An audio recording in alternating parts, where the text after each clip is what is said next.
ایک حدیث جو امام بخاری نے سب سے پہلی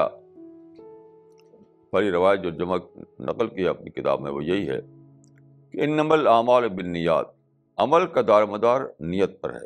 ان ایکشنس ڈپینڈ آن انٹینشن. دنیا میں ہم جو کچھ بھی کرتے ہیں وہ اس کے ظاہر کے اعتبار سے اللہ کے آنے لیا جائے گا، اندر یہ انٹینشن کے اعتبار سے لیا جائے گا، یعنی اسپرٹ کے اعتبار سے.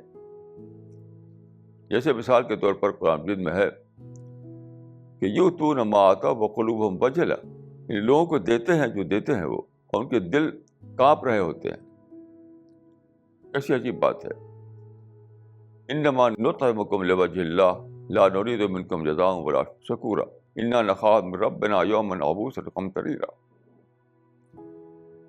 یعنی آپ نے پیسہ دیا کسی کو تو پیسہ دینے میں کے وقت آپ کا جذبہ کیا تھا؟ یہ نہیں تھا کہ میں نے غریب کو، میں امیر تھا میں نے غریب کی مدد کر دی. یہ نہیں، یہ جذبہ نہیں کہ ایک شخص غریب تھا، میں پیسے والا تھا تو میں نے مدد کر دی. یعنی اس کو دیکھ کر آپ کو اپنی وہ حیثیت یاد آئی جو اللہ تعالیٰ کے یہاں آپ کی ہونے والی ہے. کیونکہ وہ وقت آتا ہے کہ سب لوگ غریب ہو جائیں گے.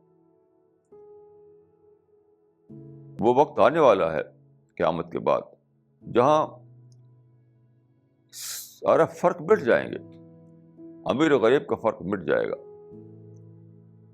چھوٹے بڑے کا فرق مٹ جائے گا، بلیک اینڈ وائٹ کا فرق مٹ جائے گا.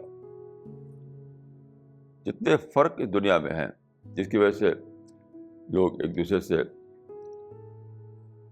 ڈسکریمنیشن کرتے ہیں، وہ سب فرق مٹ جائے گا. تو آدمی نے دیکھا ایک غریب کو، ایک بیمار کو، ایک اپاہج کو، ایک کمزور کو، تو اس کو اپنا وقت یاد آیا جب وہ خود بھی ایسے ہی ہو جائے گا.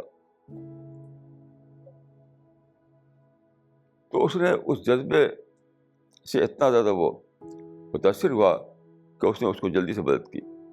کیوں؟ تاکہ اللہ تعالیٰ میری مدد کرے. اس دن مجھے کھلایا جب میں بھوکا رہوں گا، اس دن مجھے سہارا دے جب میں اپاہج ہو جاؤں گا.